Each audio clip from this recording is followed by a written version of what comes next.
அனைவருக்கும் வணக்கம்.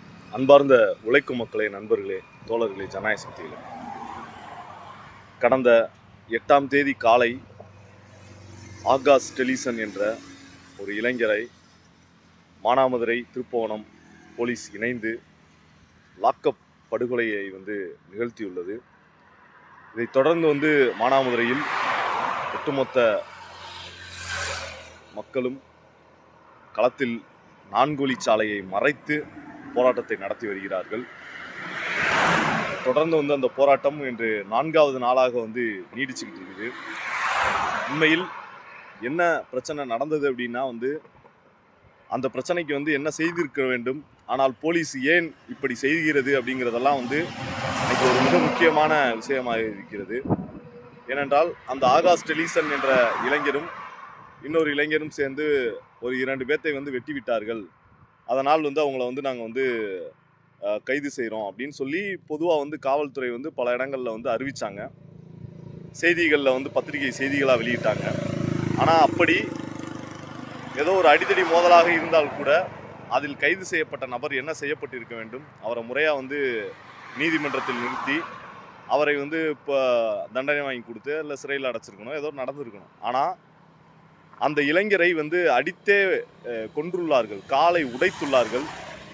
இதை பல்வேறு ஆதாரங்கள் நம்மளுக்கு கிடச்சிருக்கு. முக்கியமாக ஆகாஷ் டெலிசன் கைது செய்யப்பட்டு சிறையில் இருக்கும்போது, காவல் நிலையத்தில் இருக்கும்போது ஆகாஷ் டெலிசனோட அம்மா போய் பார்த்துருக்குறாங்க. பார்க்கும் போது என்ன சொன்னார் அப்படின்னா என்னை காலை உடைச்சாங்க, கல்லை வைத்து, செங்கல்களை வைத்து, கல்லை வைத்து காலை உடைத்தார்கள். சாதியை சொல்லி நீலாம் எங்கள் சாதிக்காரனை வெட்டுவியாடா அப்படின்னு சொல்லிட்டு ஒரு திட்டமிட்டே அதெல்லாம் அவரை சொல்லி அடித்து காலை உடைச்சிருக்காங்க. ஏனென்றால் இது என்ன சொல்லணும்னா, ஆகாஷ் டெலிசன் தேவேந்திரகுல சமுதாயத்தை சேர்ந்தவர். ஆனால் அதே நேரத்தில் அவர் வெட்டிய நபர்கள் பார்த்திங்கன்னா அவர்கள் ஆதிக்க சாதி பிரிவினராக, குறிப்பாக அகமுடையார் மற்றும் தேவேந்திரகுல சமுதாயத்தை சேர்ந்தவரும் இருக்கிறார் அதில். அப்போ இவர் போய் வெட்டினோடனே அதை இன்னைக்கு போலீஸு எப்படி அணுகியிருக்குன்னா, சாதியாக ஆகாஷ் டெலிசனை சாதியை சொல்லி கொடூரமாக தாக்கி அடித்து இன்றைக்கி நம்ம கொண்டிருக்கிறார்கள் அப்படிங்கிறது தான் இன்றைக்கி முக்கியமான விஷயமா இருக்குது.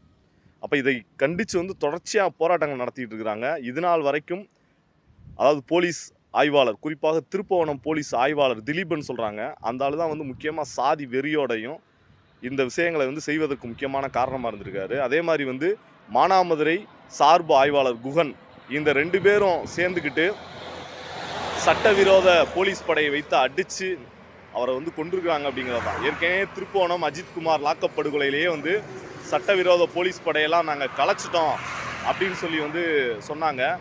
ஆனால் உண்மை இன்றைக்கி என்னவா இருக்குது அப்படின்னா, இதே கும்பல்களை வைத்துக்கொண்டு, இதே போலீஸ் கும்பல்கள் வைத்துக்கொண்டு எந்த சட்ட விதிமுறைகள் எதையும் பின்பற்றாமல் அவர்களை அடித்து கொல்லுவது அப்படிங்கிறதை தான் இன்றைக்கி செய்திருக்கிறார்கள். அதுவும் சாதிய வன்மத்துடன் அடித்து கொண்டுள்ளார்கள்.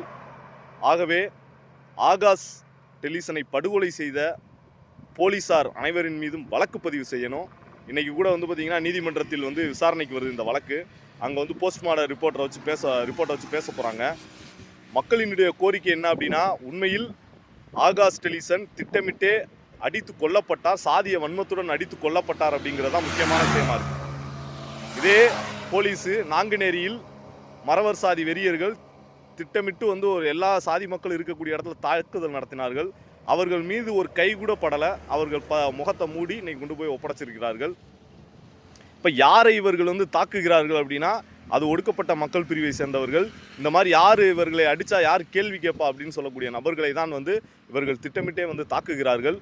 இதே போல் இன்னைக்கு இடைக்காட்டூரில் ஆதிக்க சாதி வெறியர்கள் ஒரு ஒடுக்கப்பட்ட மக்கள் குடியிருப்பில் போய் வெட்டினாங்க. அவர்களும் கூட இன்ன வரைக்கும் பார்த்திங்கன்னா கைது செய்யப்பட்டு எதுவும் செய்யப்படலை.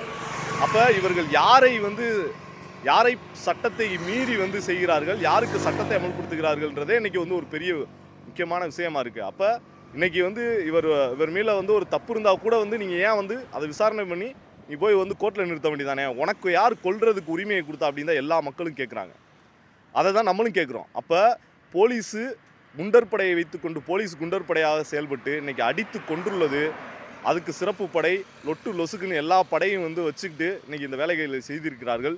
இதற்கு முக்கியமாக மக்கள் அதிகார கழகத்தின் சார்பாக வன்மையான கண்டனங்கள் தெரிவிச்சுக்கிறோம். அது மட்டும் இல்லை, அவர்கள் மீது போலீஸ் ஆய்வாளர், முக்கியமாக திருப்போணம் போலீஸ் ஆய்வாளர் திலீபன் மீதும், அதே மாதிரி மானாமதுரை சார்பு ஆய்வாளர் குகன் மீதும், இவர்களை சேர்ந்த டீம் யாரெல்லாம் அந்த படுகொலையில் ஈடுபட்டார்களோ அவர்கள் மீது அனைவரின் மீதும் வழக்கு பதிவு செய்யணும். இதுபோக அந்த குடும்பத்துக்கு 1 கோடி ரூபாய் இழப்பீடு வழங்கணும். அவர்களுக்கு முறையான குடும்பத்தில் ஒருத்தருக்கு அரசு வேலை வழங்கணும். இன்னும் இந்த வழக்கில் பார்த்திங்கன்னா, அதாவது சாதி ரீதியாக அணுகுனதுக்காக இது கொலை வழக்கு மட்டும் இல்லை, இந்த வழக்கில் அதாவது பிசிஆர் வழக்கு, அதாவது வன்கொடுமை வழக்கிலையும் இவர்கள் மீது வழக்கு பதிவு செய்து அந்த கொலை வழக்கும் பதிவு செய்யப்படும் இவர்கள் மீது. ஆகவே இந்த குற்றவாளிகளை, அதாவது காவல் ஆய்வாளர் திலீபன் மற்றும் குகன் போன்ற குற்றவாளிகளை தண்டிக்கும் வரை இந்த போராட்டம் தொடரும் என மக்கள் உறுதியாக இருக்கிறார்கள். அதற்கு மக்கள் அதிகார கழகமும் அவர்களுடன் உறுதியாக நிற்கும். நன்றி, வணக்கம்.